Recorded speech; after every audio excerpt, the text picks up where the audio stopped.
Assalamualaikum warahmatullahi wabarakatuh. Ketemu lagi dengan saya, Saadatul Lailia dari SMP Negeri 54 Surabaya. Kali ini izinkan saya untuk berbagi aksi nyata tentang topik Merdeka Belajar. Baik Bapak Ibu Guru semuanya, sekarang pada topik yang pertama, bahasan yang akan dikaji yakni mengenali diri dan perannya sebagai pendidik. Nah, menurut Ki Hajar Dewantara, pendidikan itu adalah menuntun segala kekuatan kodrat yang ada pada anak-anak agar mereka dapat mencapai keselamatan dan kebahagiaan yang setinggi-tingginya, baik sebagai manusia maupun sebagai anggota masyarakat. Lantas, apa sih peran kita sebagai guru? Nah, peran guru itu untuk menuntun perjalanan belajar murid yang pada akhirnya murid bisa menemukan siapa diri mereka dan bisa mengantarkan murid untuk menuju cita-cita mereka. Hal ini bisa terlihat ketika guru mengajar di dalam kelas, Bapak Ibu semuanya. Guru sebenarnya itu sedang membentuk masyarakat, membentuk budaya masa depan. Lewat apa? Lewat murid-murid kita pada saat pembelajaran. Nah, Ki Hajar Dewantara juga mendefinisikan bahwasannya pendidikan sebagai tuntunan, yaitu tuntunan dalam hidup tumbuhnya murid. Maka, mendidik adalah menuntun. Menuntun apa? Menuntun segala kodrat yang ada pada murid agar mereka dapat mencapai keselamatan dan kebahagiaan mereka. Baik itu sebagai manusia maupun sebagai anggota masyarakat, hal ini sama dengan mengajar merupakan salah satu bagian dari mendidik. Nah, beda dengan artinya dari pendidikan itu adalah tempat menaburkan benih-benih kebudayaan yang hidup dalam masyarakat.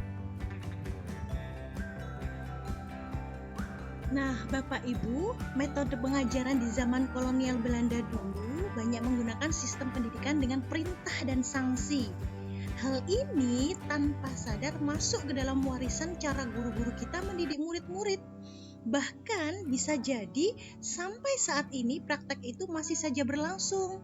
Coba kita lihat, biasanya masih ada hukuman atau sanksi untuk siswa-siswi yang melanggar ataupun tidak sesuai dengan harapan.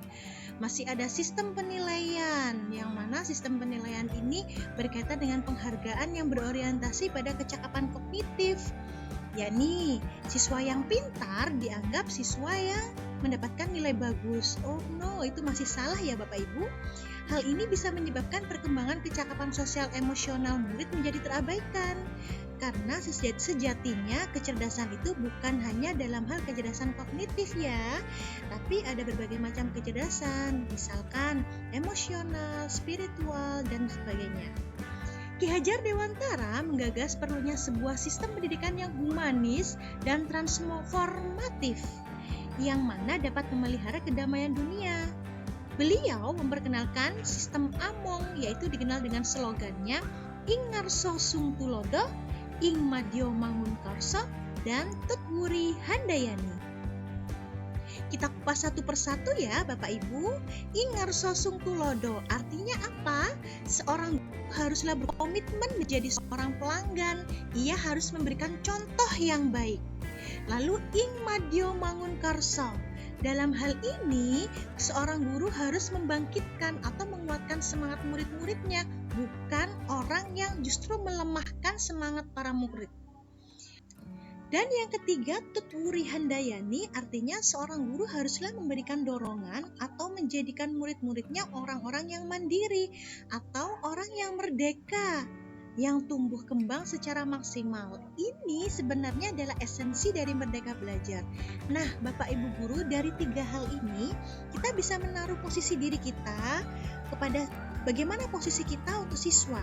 Pada Ing Ngarso Sung Tulodo, kita berada di depan karena kita memberikan contoh yang baik. Pada Ing Madyo Mangun Karso, kita berada di tengah karena kita untuk bisa menguatkan semangat para murid, bukan melemahkan. Kita gandeng para murid untuk mengasah perkembangan dan kecerdasan kemampuan yang mereka miliki. Serta Tut Wuri Handayani, kita berada di bagian belakangnya murid. Untuk apa? Untuk memberikan dorongan agar bisa menjadi orang-orang yang mandiri dan merdeka. Bapak Ibu, kodrat keadaan merupakan bagian yang tidak terpisahkan dari dasar pendidikannya para siswa kita. Kodrat keadaan dapat dibagi menjadi dua, kodrat alam dan kodrat zaman.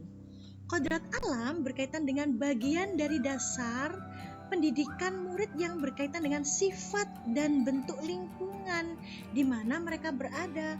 Maksudnya apa? Misal, murid yang hidup di daerah pesisir mendapatkan wawasan mengenai bahaya mengancam ekosistem laut, melakukan penelitian bersama untuk menemukan cara merawat dan menjaga laut, bersama-sama mengajak para siswa untuk menanam mangrove, memberikan pengetahuan dan bahayanya sampah plastik, bukan malah diajak berkaitan dengan hal-hal yang tidak berasal dari wilayah tempat tinggal mereka. Yang kedua, kodrat zaman.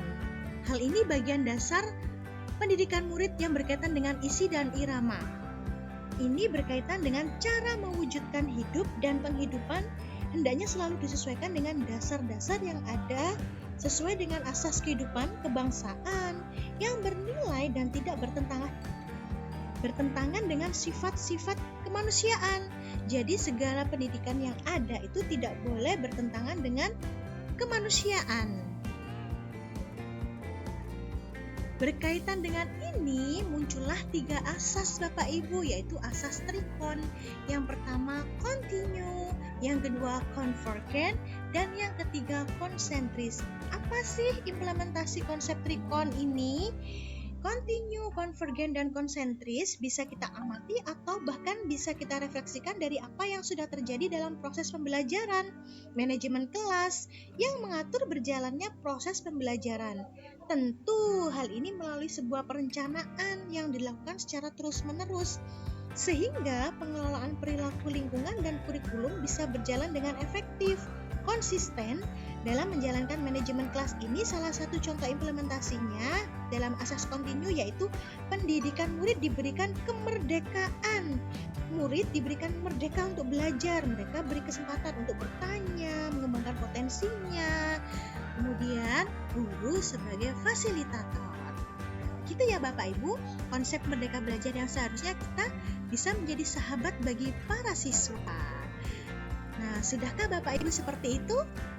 Hari ini sekian dari saya untuk refleksinya. Saya tunggu saran dan masukan dari Bapak Ibu semua. Terima kasih, sampai jumpa di materi berikutnya. Wassalamualaikum warahmatullahi wabarakatuh.